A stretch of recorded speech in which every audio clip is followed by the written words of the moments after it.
Hello, lovelies, and what few cunts remain. So if you were around earlier this week, you'll have seen that I got my Strangelight workshop Kickstarter backer thingy McGibber, whatever, which consisted of the Strangelight workshop book, a monster book, and several adventures, as well as other sundry tat that you generally get for supporting any Kickstarter. And so here's the promised review. So this is for the 5th edition D&D version, and the rules now squat somewhere between 5th edition's 2014 edition, which most of the previous Iron Kingdoms Requiem material conforms to, and also the 5th edition 2024 edition. This is the first one that's really more angled towards the newer edition, I would say.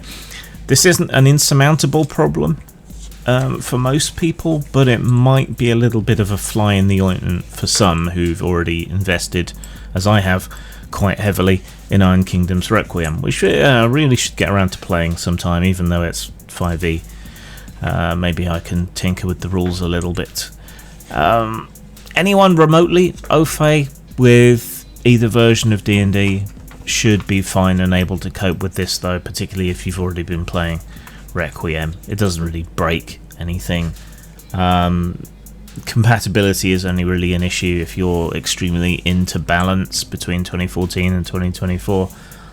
I don't really give a tinker's cuss, so it's not really a problem for me, and I don't think it should be a problem for you. And if it is, tough. I don't think a conversion or an update book is really strictly necessary here, but perhaps they will do it or have put out some sort of notes about shifting from 2014 to 2024 edition. I couldn't be bothered to look because it's not a problem for me. Like all the Iron Kingdoms Requiem stuff, this takes place between the claiming, when demons came into the world to reclaim the souls of those who'd made magical pacts with them, and the return of the Orgoth, which is apparently the big new plot thing in the Iron Kingdoms. The Orgoth are the ancient and evil oppressors from deep in Iron Kingdom's history, whom they invented steamjacks and gun technology and so on in order to overthrow, which is, a bit weird, but it's fine and very in keeping with the setting and everything. So that is, I think, by the law of the game world, a sort of 10-year gap between 612 after Revolution, after Rebellion, and 622 after Rebellion. The Rebellion being when they threw off the Orgoth for the first time. Given how catastrophic the claiming was supposed to be, it feels weird coming into Requiem and seeing how developed and relatively unscathed everything is from this enormous apocalyptic war against demons and the great climactic battle at Henge Hold, which kind of established their new sci-fi game because people escaped to the stars, apparently. I think that the claiming is when Iron Kingdoms kind of jumped the shark, really. I don't think they left themselves many places to go, which is why we now have the reintroduction of the Orgoth, which is much better.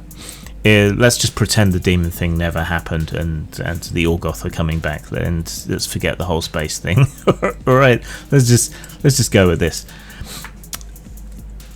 So yeah, Requiem takes place within that 10-year period, which to me feels like a slightly too compressed amount of time for a decent campaign, but then maybe I'm crazy.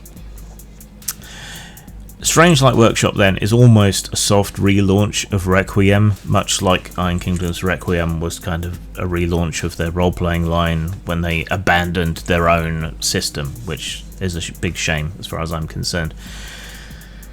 This version is much more focused and specialised on one particular campaign concept and interpretation, and as such, being a soft relaunch and being focused on one particular thing, there is a lot of repetition of stuff that you can get from the previous books, but all of it has much more emphasis on the weird and unnatural, the supernatural side of things than the more prosaic battles between nations and concepts such as mercenary companies and so on.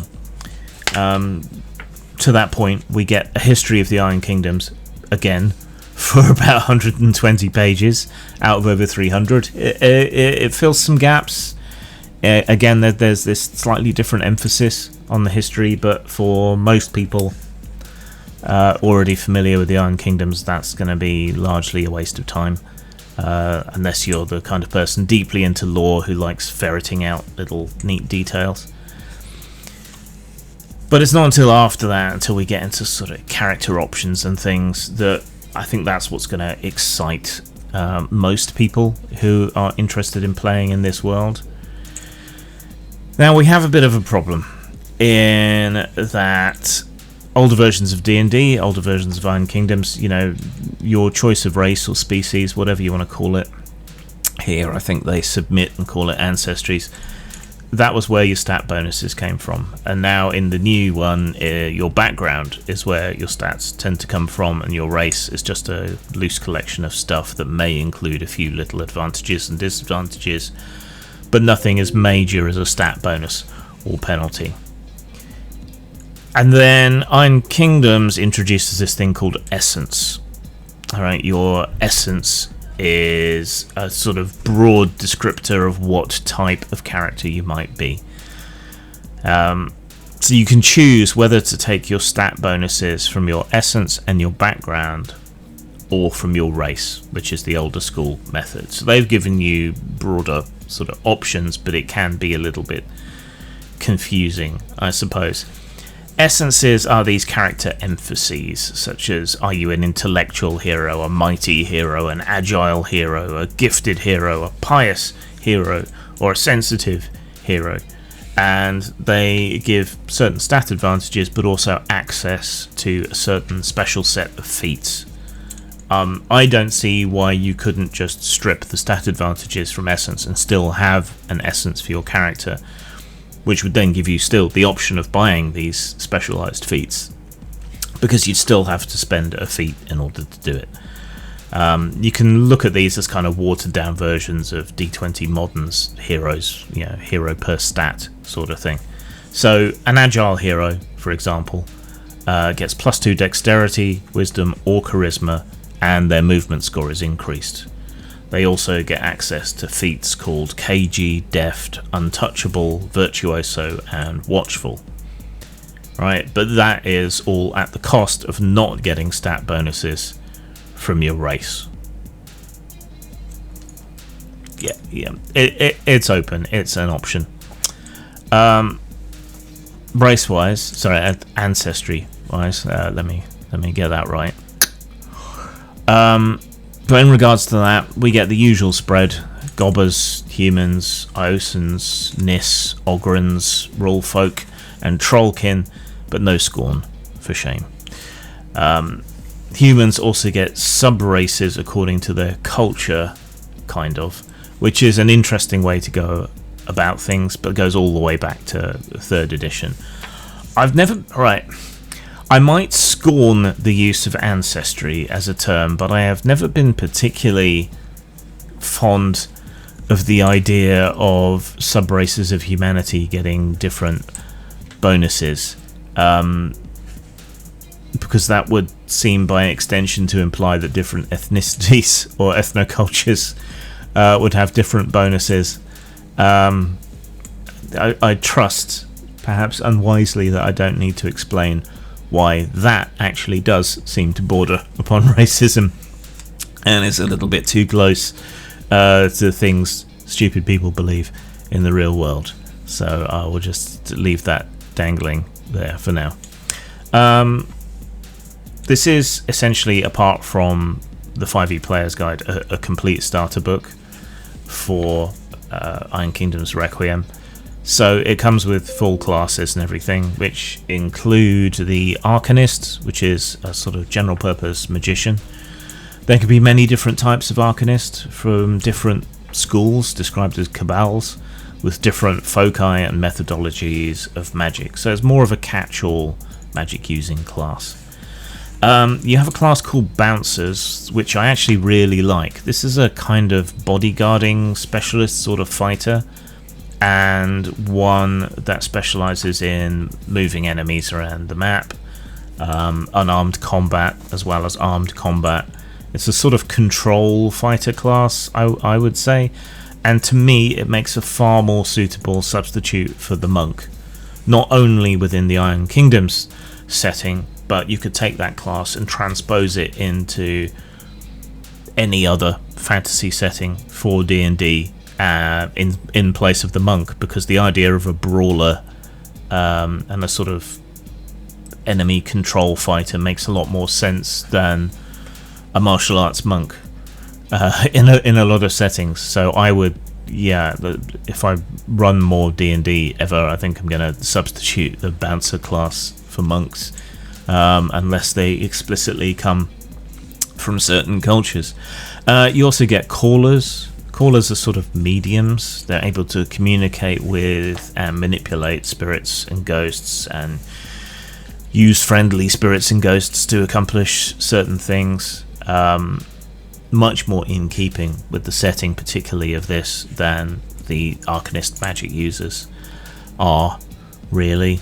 And again, something that could be transposed. If you want to do a sort of low magic setting, then a caller or medium makes a good substitute for a witch or a magic user of some other kind if you're looking for something a bit more low-key, which seems weird since we're talking about Iron Kingdoms, which is very much not low-key as a setting overall.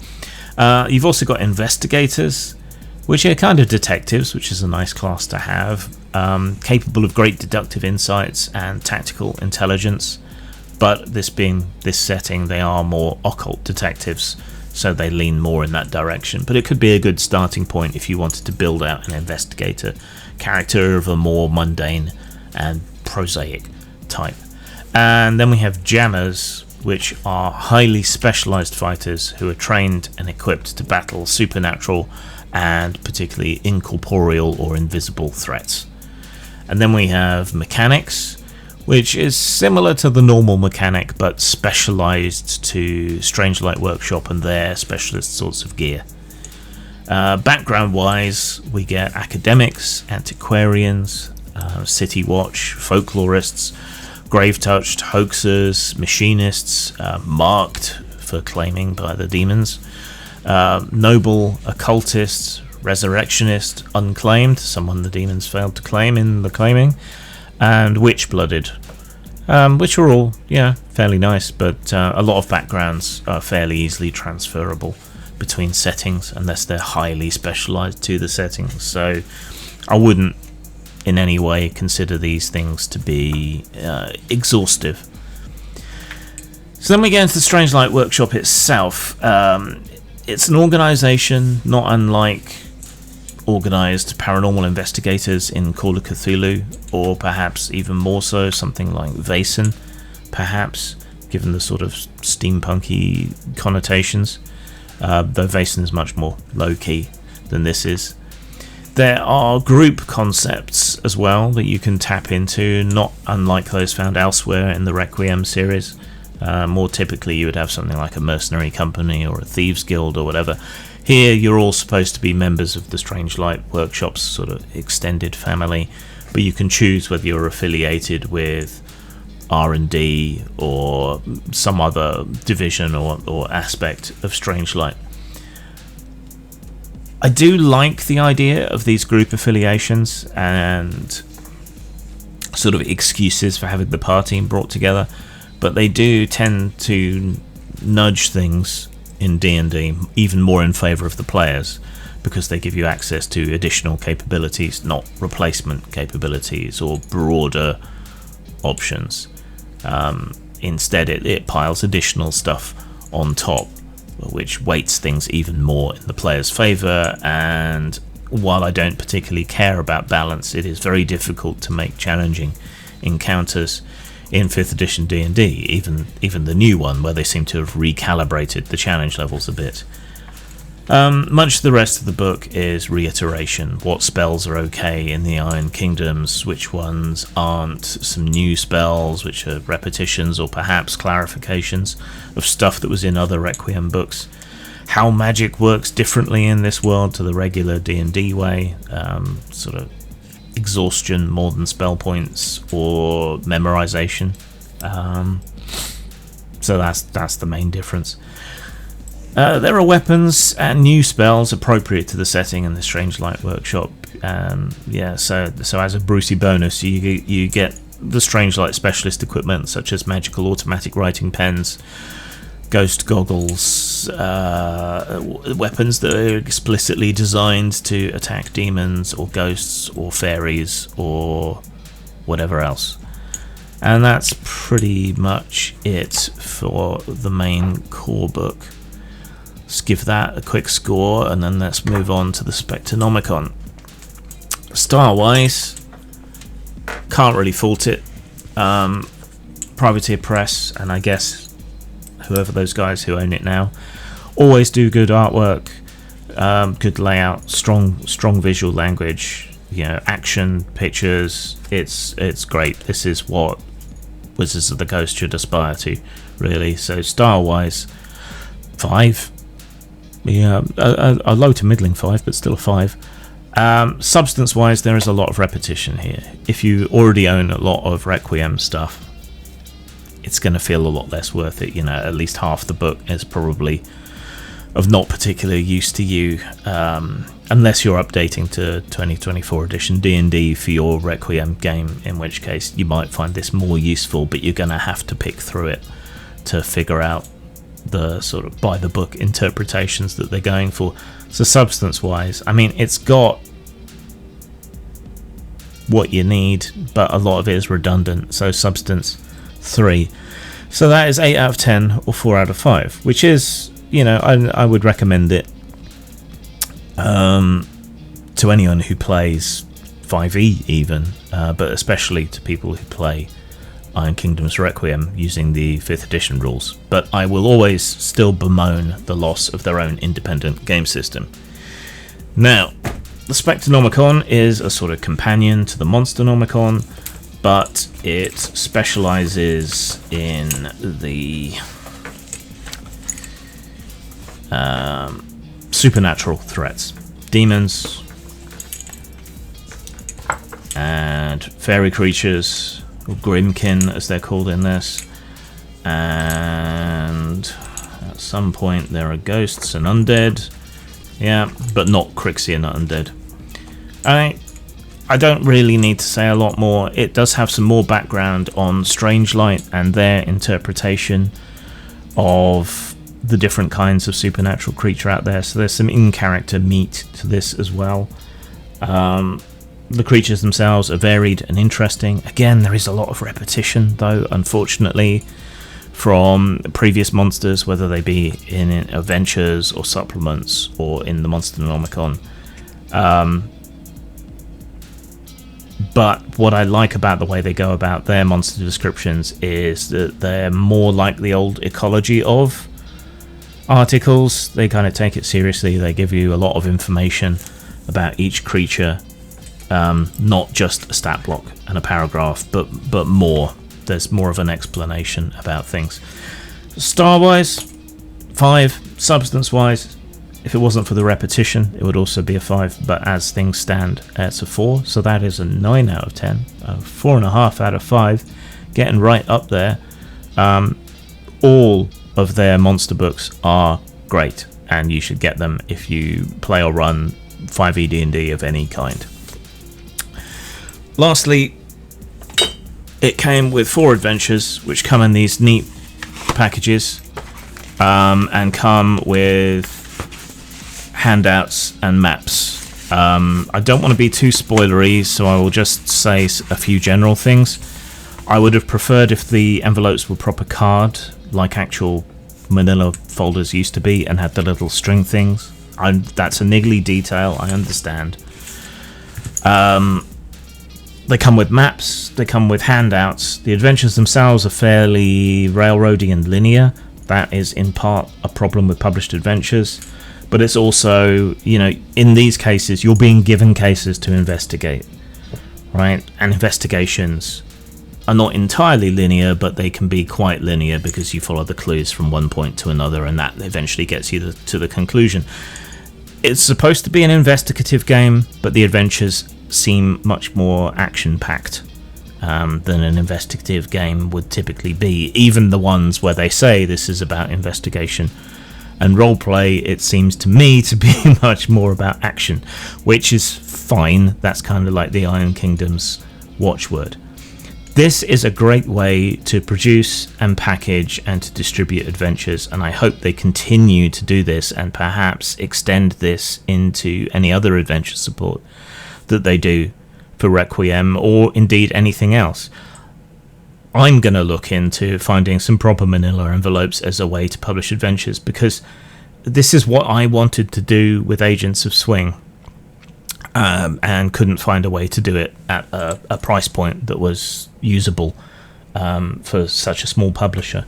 But I'm tempted now to go and look at it again. That's why the Agents of Swing adventures were a A5 format, was because I couldn't do this.